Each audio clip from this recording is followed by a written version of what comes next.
Right, here's the Oakwood video, here we go.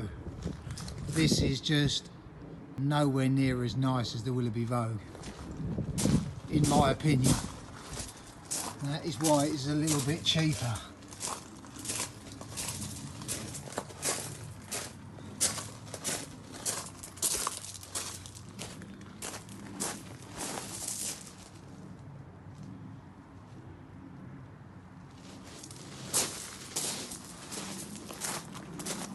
So there you go. Around the outside.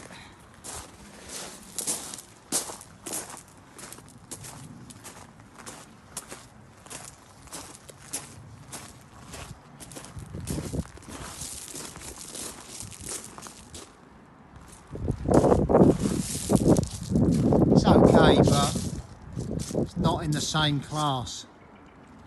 Anyway, we'll go inside and have a look.